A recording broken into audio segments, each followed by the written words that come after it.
I can send you Right.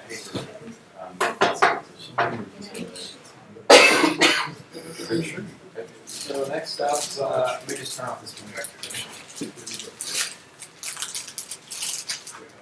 Next up, we have Jonathan Davis.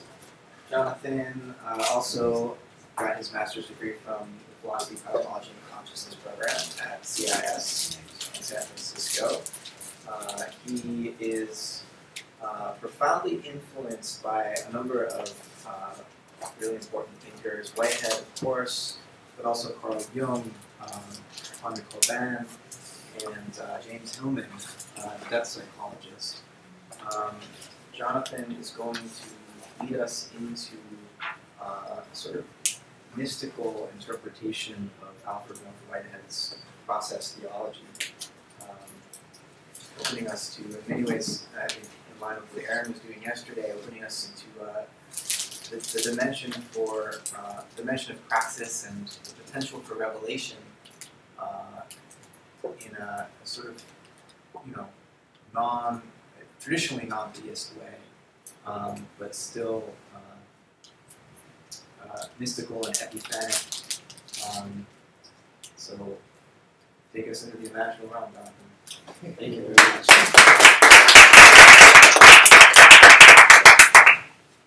And thanks, Adam. The talk was great. Some of the stuff that you talked about from a very sort of scientific basis, these notions of aesthetic perception, particular phrase I saw in the thing of phenomenal awareness needs to be cultivated. While I'm going to be talking from sort of a theological frame here, I want to keep that idea present. If you're going to do any sort of combined takeaway from these two talks, like what I'm going to be talking about in some degree is going to be talking about what mystical traditions might refer to as the view, and basically like creating that right orientation by which to encounter. So that statement of Adam's phenomenal awareness needs to be cultivated, I think is important to hold in mind. So, our ways of understanding our situation in the current historical moment are no longer adequate to sustain our species, and even more importantly, to sustain the vitality of our biosphere. I think that's become clear, and we didn't need this conference to teach us that. And many of the talks we've heard so far have called for new approaches and new ways of thinking. As Matt put it so eloquently yesterday, what we're doing here is a philosophy in a time of emergency, which is not only a philosophy of a warrior or a spiritual warrior, but the philosophy of a triage medic, who by the nature of the situation doesn't always have the time, the resources, or the focus to let the perfect be the enemy of the good. The battlefield medic, to extend this metaphor, is seeking to prevent further harm, to buy time for a more complete and comprehensive treatment. So, by no means do I want you to think that I'm making ontological claims today, nor am I trying to win a battle of footnotes, understanding the philosophy of Alfred North Whitehead. Really what I want to do is suggest an epistemological frame to create a space for authentic encounter in our dialogue and in our experience in general. A space where one is called to focus on what Paul Tillich might refer to as a locus for ultimate concern. And I want to suggest a way of looking at experience to align one's perceptions so they might foster an awareness of the fundamental interrelatedness of all phenomena. Many religious traditions teach us that basically there's no separation between all the various phenomena which we encounter in the world, that the perception of separateness is fundamentally an illusion. We find this in the Pratitya Samutpada in Buddhism. We find it in the writings of Nagarjuna in Buddhism, the Avatamsaka Sutra in Buddhism. We also find it in the teachings of Sufism and Ibn Arabi and Ibn Arabi's cosmology, which we'll be talking about to some degree as it's discussed in the writings of Corbin. And so what are the ethical and moral implications of the realization that we've never been separate from anything else? That's a question that I'd like people to hold.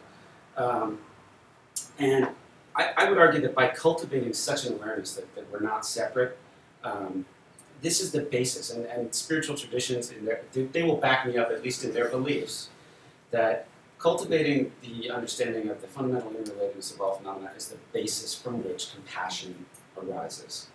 So if I do anything else in this talk, or the ideas are somehow real and palpable to you, I would like that to be sort of the why and the what for of it, which is, let's cultivate an awareness, or let's find tools and ways of talking to cultivate an awareness that generates compassion.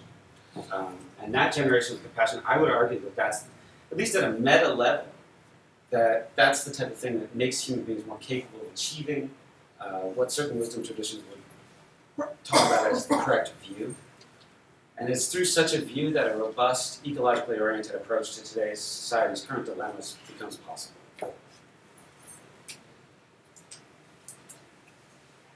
So, one of the beauties, originally this talk was around one of the beauties of Alfred North Whitehead's thought is that he's able to actually collapse and solve the problem, almost like Alexander cutting the Gordian knot of arguments between multiplicity and plurality. I mean, the actual occasion, it's this beautiful idea of gathering together, each moment gathers together the entirety of cosmos into this unique configuration, a gathering together that has never happened before in reality.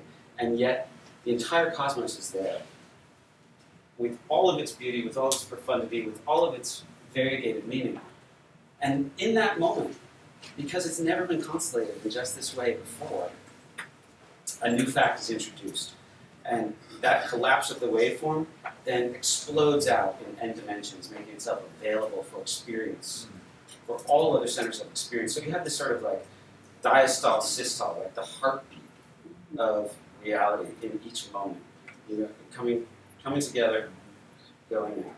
And I find that to be so beautiful. So, never separate from the surrounding world, the moment of experience receives the entire universe into itself. From its unique contextual orientation to the field of being, this moment becomes the center of experience with its own subjectivity, its own point of view. Nothing is lost in the instant, but only certain aspects of the full experience of reality display themselves on its surface. Others lie hidden beneath the ground of immediate perception, giving shape to the moment in ways which are definitely experienced, but remain unconscious. This would be for Whitehead the differentiation between a conformal feeling and a conceptual feeling.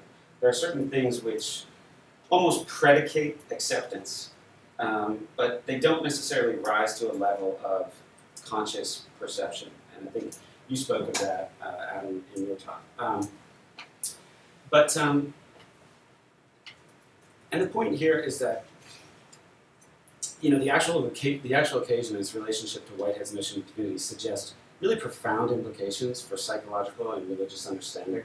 They animate a way of looking at the world, ultimately a way of being in the world, which recovers the sacred character of everyday existence. And for Whitehead, each actual occasion, it discloses the innate richness, subtlety, and power of divine creativity. As Whitehead says, the universe unfolds as a creative advance into novelty, as a structure, and as a structure of evolving processes, which reveals itself as a new whole in the expressive act of each individual occasion. And what's really unique about this sort of theological model is that God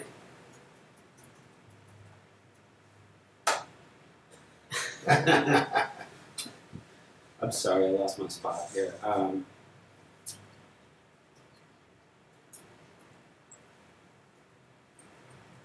Divinity can't operate separately. It can't operate independently as a sort of out there. It's not separate from the phenomenal world. The two are inextricably linked as only somewhat distinguishable phases of a single process of actualization. So the actual occasion then can be understood as a manifest exemplar, which is emblematic of the shared relationship between God and world. So think about that when we talk about like an epistemological frame. To the ability to encounter each moment as symbol and emblem of God's immanence in the world. And by God, you can insert whatever tradition you find most poetic, most meaningful, most resonant. But Whitehead's theology is very plug and play in that way. And I love that. So this revelation of divine immanence, it really emerges from the unique interpretation of the relationship that's negotiated in each moment. A creative act that results from a process of meaning making in each moment. Seen in this light, the actual occasion is also emblematic, and particularly in Whitehead's sense of God as eros of the universe, of the creative desire of the divine impulse to manifest within phenomena, as really a sacred symbol of the process of beings becoming in a particular instance. And each actual occasion points beyond itself, because you now have new material to work with. So the very fact that you encounter each moment promises the continuation of the process, the continuation of the unfolding of the meaning. As we said, for Whitehead, God is the eros of the universe. He's the, quote, urge toward realization. And the divine impulse can then be understood as this desire to become actual, as the yearning to express possibility in a particular manifest instance.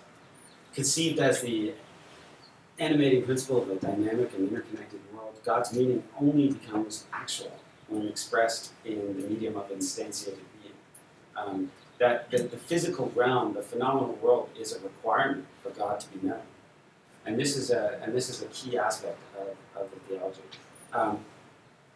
God's very existence.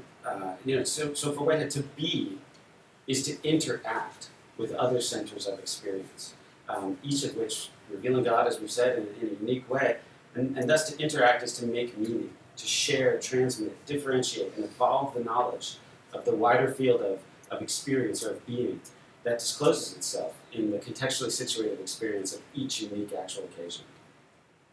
So to commune with God is then to communicate with world, to orient the seat of experience outward to the space for encounter that flows between self and other and is the source of all expression. Here the manifest and pluralistic beauty found in the phenomenal world is celebrated and made holy. For all of it is essential to the full expression of God's potential. There's no fallen or corrupted state to be redeemed or from which to escape. Every single event is expressing God's desire for creative disclosure. So whatever is actual constitutes a revelation of grace. And there's a beautiful statement by a Vajrayana Buddhist thinker named Tinlin Logu that sort of situates the sort of luminous possibility of what Whitehead would call an actual occasion. He says to encounter sort of each moment, all phenomena as the mandala of deities. That each moment is the sort of luminous display. And I love that as just a sort of notion to hold and as something to call one back to attend to the moment, to be able to say how if this is, the teaching or the revelation of a divinity, what does it mean for me to align with that soulfully?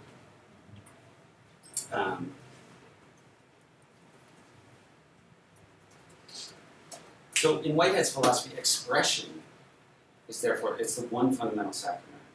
And it's the outward and visible sign of an inward and spiritual grace. To become actual as oneself, to be actually situated as a nexus of relationality within one's environment, able to participate in the exchange of meaning with other centers of experience, able to inspire other occasions, to activate their full potential, in other words, to exist as something manifest, something real, is that which took the entire history of the cosmos conspiring toward its birth that it might be. As the innate freedom of creative response to the immediacy of possibility evoked by God in this way of talking. Conditioned by the discriminate circumstances of a particular actual situation, this is the ultimate form of sacred expression. Merely to respond creatively to your experience, to be gifted with the opportunity to experience, and then to offer back the creative response. I was talking with Drew Dellinger last night, and he brought up the notion of call and response with this, and I thought that added just a really nice flavor, timbre to the way we would talk about this. So, as an instance of expression, each moment then can be thought of as a living prayer, manifesting that the desire of that God to which it calls. And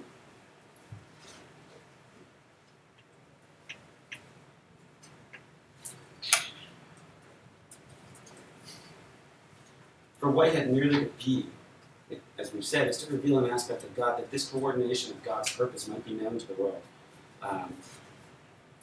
And Whitehead has said, when he said the instance of expression, that expression is the one fundamental sacrament, he writes that expression is a sacrament, quote, in which minister and recipient are one. Indeed, it might be suggested that expression constitutes a sacrament where host and recipient are one, to borrow from the idea of the Christian Eucharist, where the body of God and that of the individual occasion are never separate. Just as the host is understood to be the body of Christ in the Christian Eucharist, in Whitehead's thought, the body of God is received as the entire cosmos in the actual occasion. And so this is God in his consequent nature.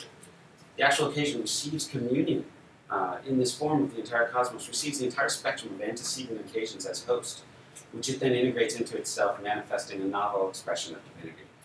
And so, in the quantum instant of now, this moment makes a decision to actualize some configuration of the possibility presented by God in his primordial nature. That's a Whiteheadian term. If anybody, if I use a Whiteheadian term here or something and you guys don't know, feel free to just ask me and I'll try to unpack it.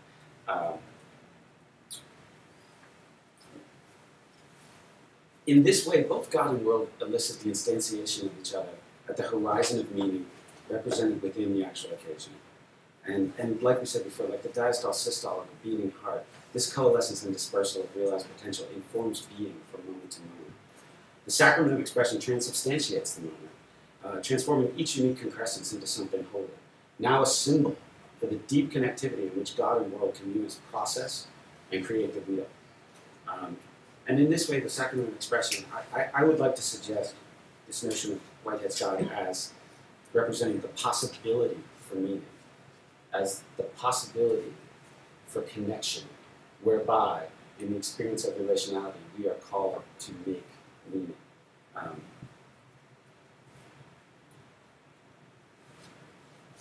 Without the uniqueness of each moment, the universe would be less rich, less vibrant, and perhaps less definite. In other words, it's less real. So, for Whitehead, realization is the attainment of value, the result of a complex encounter between God, the inherited given of the actual world, and the spontaneity or freedom of decision of the actual occasion. And as the creative response that emerges from this particular situation amidst these relationships, the actual occasion represents an instance of specific value, projecting its unique meaning into the world as an experiential fact for other events to prehend, to be, and to have meaning, obviously, as we've, I think, touched on in so many of the talks at the conference, to be as a function, to have meaning as a function of relationship. So, as a unique, contextually situated expression of the deep interconnectedness that constitutes reality, the actual occasion can be understood as an occasion not only of meaning, but of meaning-making. And it's representing an invitation to encounter, engagement, and interpretation. By being available for interaction, every occasion then demonstrates the immanence of divinity as revealed through a praxis of interpretation, or perhaps we might call it a hermeneutics of engagement. And in this way, each actual occasion symbolizes God to the world in the process of symbolizing the world to itself. And there's a self-reflexivity here, but also not so much a circle or as a spiral, which keeps this sort of process moving forward in subsequent iterations.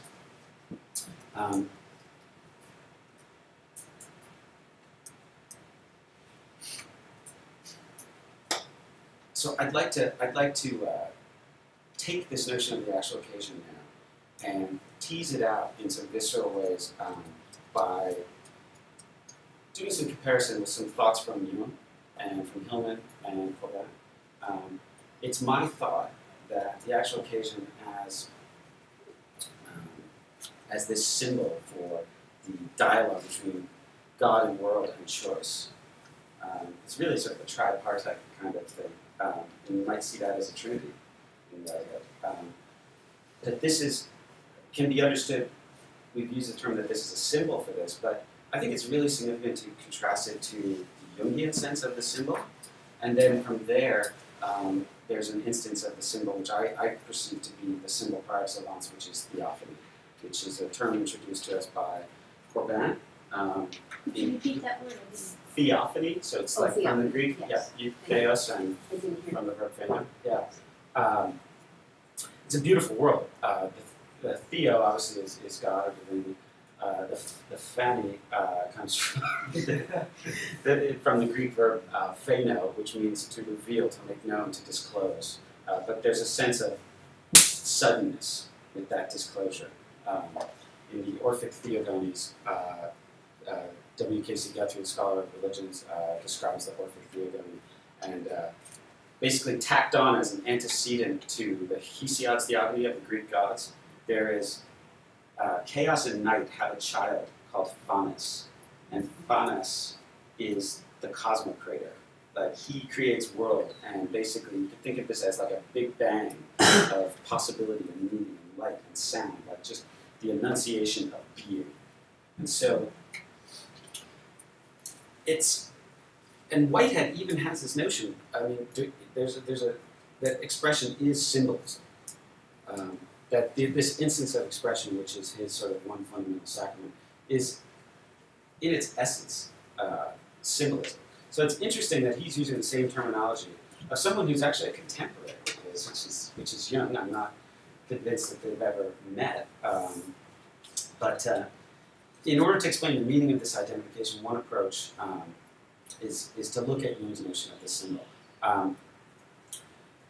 Jung's idea of the unconscious, Whitehead's notions of prehension and perception and mode of causal efficacy, the relationships between the archetypes and eternal objects, the relationship between the anima mundi and Whitehead's God, and the relationship between Corbin's theophany, Jungian symbol, and Whitehead's actual occasion. These things are a very rich sort of field in which to tease out, I think, further meaning of a Whiteheadian theology.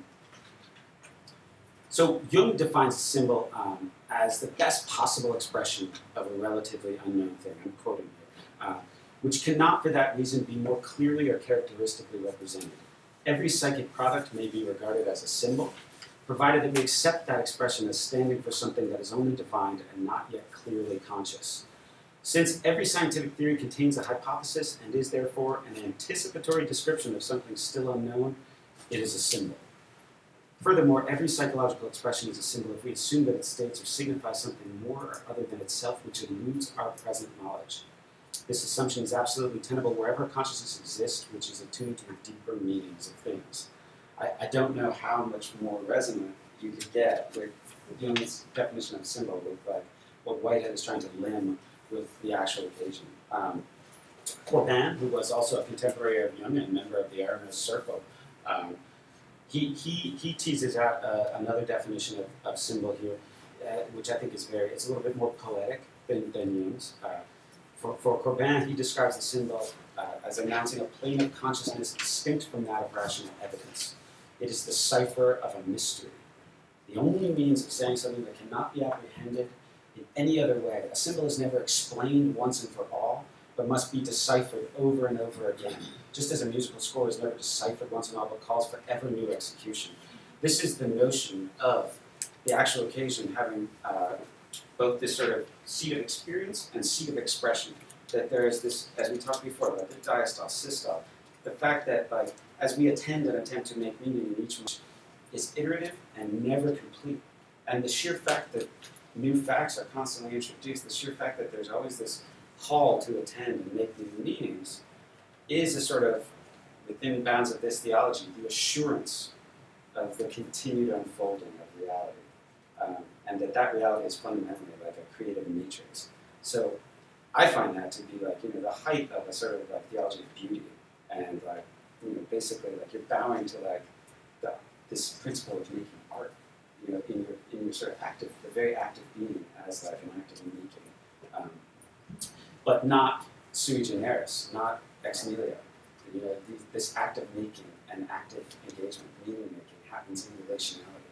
Getting back to the sort of ecological frame that we're hoping to get to with the purpose of the conference. So, the symbol, and the idea here, even in the Jungian symbol, very similar to the actual occasion, the symbol is a gateway. between conscious or rational analysis and the deeper intuitive knowing of the unconscious. It's got to be met in the space between, the symbol has to be engaged, it has to be activated, it has to be encountered. And otherwise it's not meaningful if it's not available for meaning making. And to make meaning with the symbol represents an act of self-transcendence and thus a movement into a wider realm, beyond the individual, beyond the ego, beyond the known. For the Jungian symbol, this region begins at the permeable and shifting boundary of the individual psyche, where the personal unconscious opens into the collective unconscious, which Jung describes as the common psychic substrate of superpersonal nature, which is present in every one of us. I've always, we've talked about it with roots. Last night we talked about root structures. I thought of this as like deep waters with maybe like on the surface like separate lakes, that like ultimately go down into the same aquifer. Like our personal unconscious, basically you swim down to the depths and all of a sudden you're in the collective unconscious. And yet there's still a sense of separateness, but at those boundaries it's hard to distinguish the I from all. So just as Whitehead talks about prehension, Jung talks about the contents of the unconscious as feeling-toned complexes. I thought this is very interesting. It's very resonant with causal efficacy in Whitehead and with the notion of prehension. It is through the intermediary of such these complexes that the primordial types of universal images, which Jung calls archetypes, are encountered. So again, a lot of resonance here with the Jungian symbol and the actual occasion. I'm going to skip over this part because I don't want to be derailed. I talk here about eternal objects and archetypes, but I think for the purpose of this talk, I'm going to skip over that. Huh? The four eternal objects are always getting short times. Yeah, well, I think they can be, It's I just so think they can be a complex. detour. It's just so complex. So let's take time to talk about it. I'm talking about that tomorrow, so we'll at least insert it there. Okay, awesome. Thanks.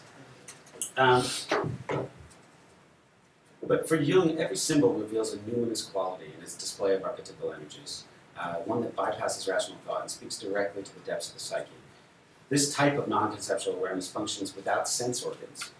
It maintains the balance of life, and this is a quote here, maintains the balance of life and through the mysterious paths of sympathetic excitation that only gives us knowledge of the innermost life of other beings, but also has an inner effect upon them. This description of a type of sympathetic awareness, obviously it's evoking Whitehead's notion of prehension, the precognitive reception of the events which constitute the surrounding environment. Prehension occurs beneath and before the development of conscious or rational thought. And again, it reflects this deep and immediate sensitivity to the vast web of relationships constitutive of any subjective experience. I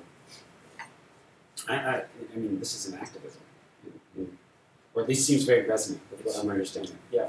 And I love Catherine Keller's quote. Catherine Keller has a beautiful description of prehension. The presences of things to each other disclose a throb of unconscious energies transmuting the interconnexity of actual entities. So Hillman's writing also explores the notion of direct perception. It seems to echo the manner in which Whitehead understands aesthetics, as more or less the actualized contours, the particular existentiated qualia that emerge from relationships and lend identity to whatever is understood to be real. Like Whitehead, at least in reference to the realm of human experience, Hillman also suggests that such a non-conceptual direct awareness of phenomena is resident within the body. He describes a belief common to several religious traditions that the seat of this type of knowing is to be found in the heart. And this is in the ancient world, from Hillman, in the ancient world, the organ of perception was the heart. The heart was immediately connected to things via the senses. The word for perception or sensation in Greek was aesthesis, which means at root a breathing in or taking in of the world, the gasp, aha, the of the breath in wonder, shock, amazement, an aesthetic response to the image or eidolon presented. Sufi traditions in particular identify the heart as the seat of imagination, as that organ which perceives idea images in the realm of forms. The Sufi tradition that identifies the heart as the organ of imaginal perception, or theophanic imagination, is also resonant with Whitehead's notion that every spatio-temporal standpoint mirrors the world. For the Sufis and some Buddhist traditions, the heart is envisioned, and we talked about this yesterday, as a mirror that receives the light of divinity and reflects it outward in infinite directions to every other heart center as experience.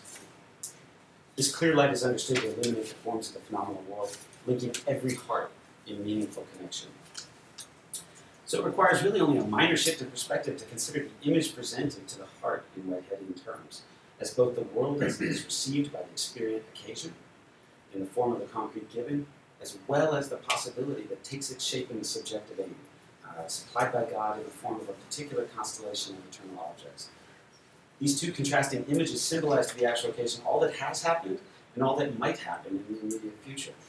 Ultimately, that dialogue which is established between these two symbol sets is synthesized into one convalescence, one instance of meaning, as the experience expression complex or subjective unity of the individual occasion.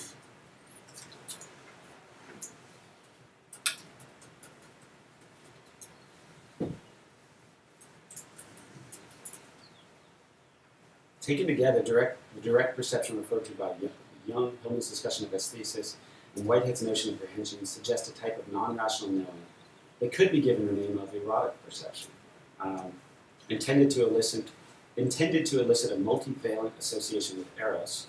And I've got a bunch of notes that I'd be happy to provide to anybody about why I feel this term eros is directly applicable here. But an erotic mode of perception would then be concerned with sympathy, desire, connection, disclosure, revelation, meaning, and interpretation, as well as the non-rational and immediate knowing supplied by intuition and by the body.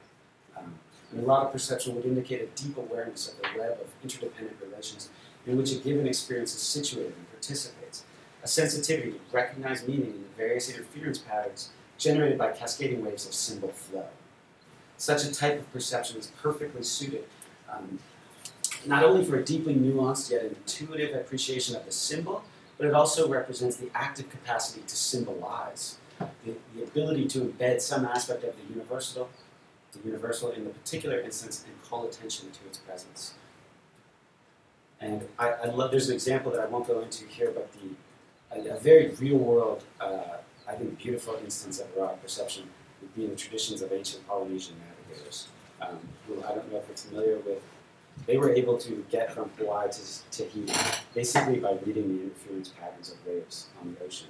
And those waves on the ocean actually tell a story of the island to the northwest, or the squall to the east. This is one of the greatest sort of useful knowledge tool sets that I could think of, which are an exemplar for this type of erotic perception. It's very direct and immediate. And highlights the non-separateness of the phenomena with their sort of the wave patterns that they send forth as the rest of the world encounters them. How are we doing on time, Matt? Got till 12:30. 12:30. Okay. Let me read you Corbin's definition of theophany.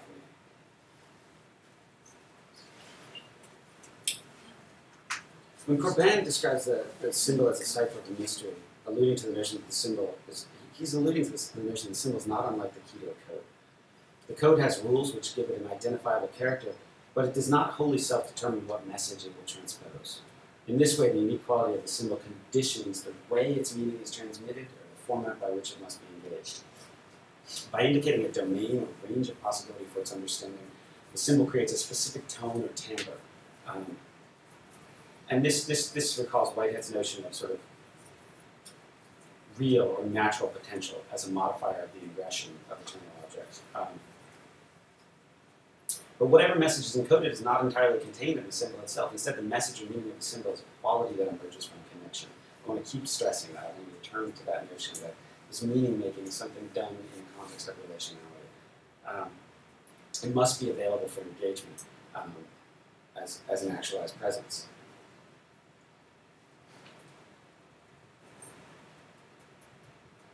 And you could think of each moment, really, I mean, the discovery of each moment's experience such that it has its creative response.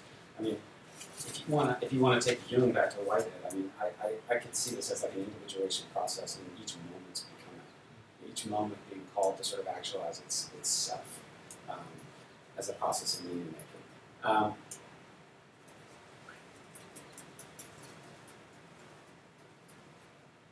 Okay. Jung also suggests that the symbol of the self coincides with the God image, or imago Dei, whether metaphorically or otherwise. How beautiful that Whitehead and Jung both seem to suggest that the process by which an individual becomes a self, whether that individual is an actual occasion or a unique perspectival relationship enjoyed with divinity.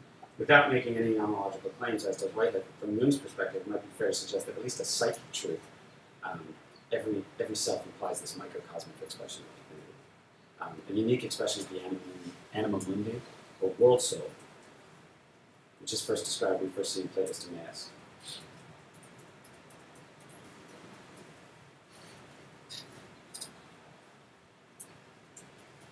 I'm running up against the clock here. I'm gonna tell you. So for Caban, Theophany, or Ibn Arabi, Theophany is essentially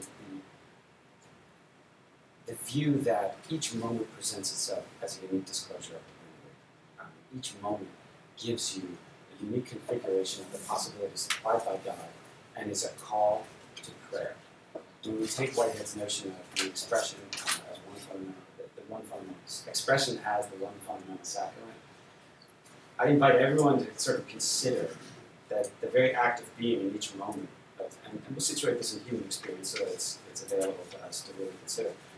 What if each moment sent out to the world, what would be the difference of your actions if you felt called in each moment to offer a prayerful response to your experience? What would be the impact of that for politics? What would be the impact of that for responsible scientific discovery? What would be the impact and applications? What would be the impact of this type of frame? So, to sort of sum it up, I mean, I really feel as though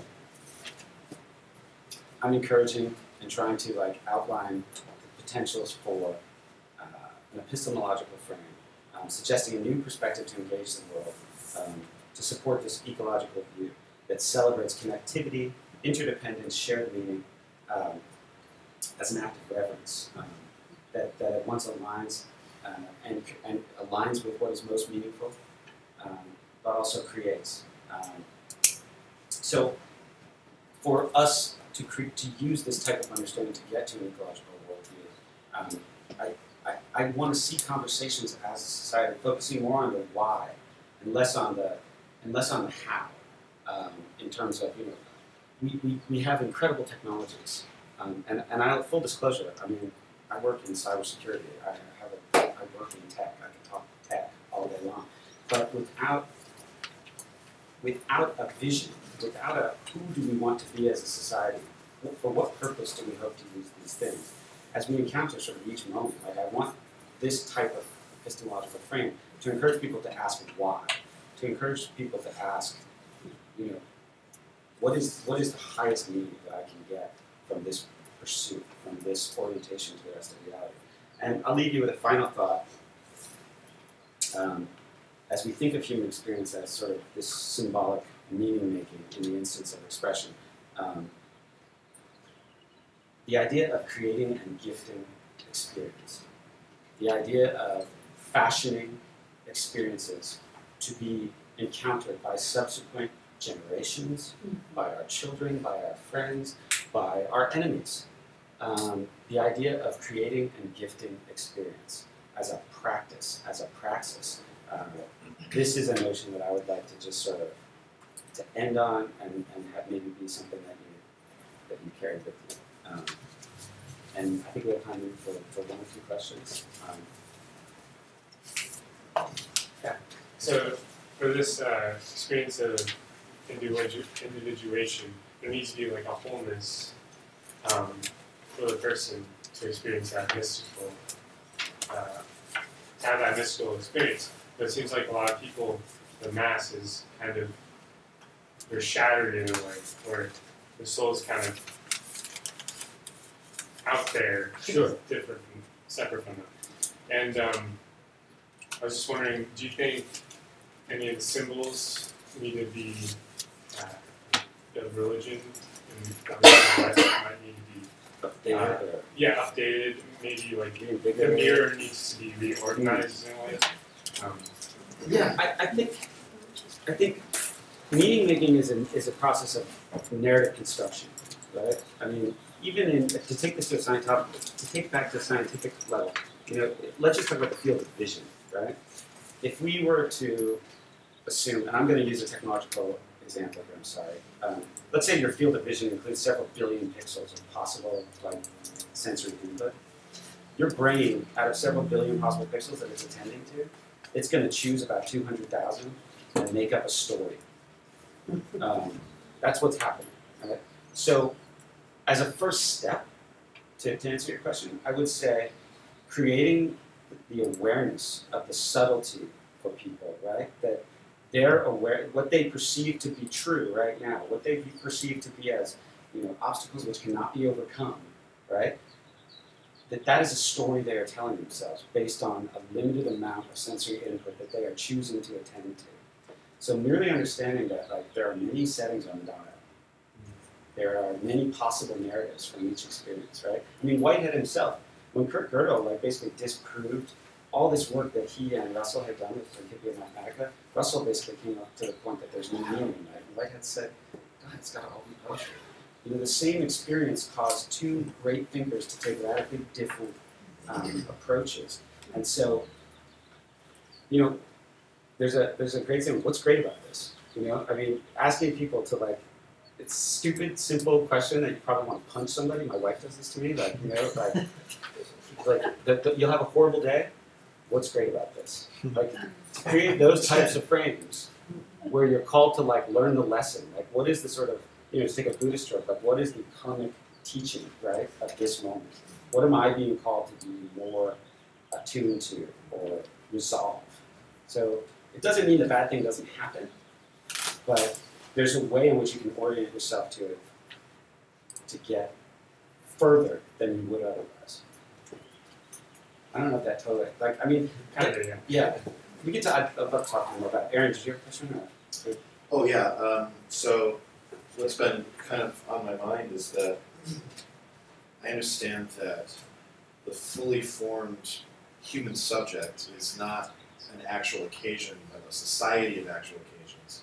And so if we speak about the process of theophany and sacrament in terms of actual occasions, which are just these flickering moments of the subject, then it sounds to me that we could introduce the notion of an interobjective sacramentality on the basis of what you're talking about here, which is to say that beneath the surface of any conscious engagement, there is a sacramentality in the world, objectively, interobjectively, the interference patterns of which give rise to our own meaningful engagement in the world as we move through it. And so, to me, I want to sustain your question, the question we could ask ourselves about moving through the world as if our response is a prayer or all that kind of thing. I feel in the same way, or in the same kind of thing, we could say, what does it mean to take myself as being invoked by the world? And so there's a sense in which I am now answering a prayer or representative of the whole stream of interferences of prayers being put forth in these tiny flickerings. Your agency is a mandala of Davis. Yeah, that's right. That's getting to the Dulce Chase thing. That your agency, I'm just rephrasing Aaron's statement, but that your agency, what you put forth to the world, is the mandala of Davis. So something that you are that sacrament for someone else to receive. I mean, you have a responsibility, and that's a key point, actually. You have a responsibility as one nexus in this wider field of relationality. You have a responsibility to make sure that the response you put forth, which is there for subsequent experience, is one which is nourishing. This is that thrust towards optimization that I was referring to in my talk, and that I think is present in Whitehead's notion of the purpose of God. Related to this call and response metaphor that Drew brought up with you yesterday, that improvisational actors will, like Stephen Colbert talks about having to say yes to what your partner just did. Yeah. If you're allowed on stage, you can't be like, that was dumb. You have to carry it forward. Right. You have that Right. responsibility to Absolutely. Stephen Colbert, yeah. Yeah. Good stuff. Stephen Colbert. Yeah, you talk about Not acting. Colbert. No, we moved down from Corbin to Colbert. No, That's a paper right there. Corbin and Colbert. Moving right along. They're both- Well, if you wrote a paper on that, you'd invite him on his show. Yeah, they should. So we should probably continue the conversation at lunch. Yeah. Well,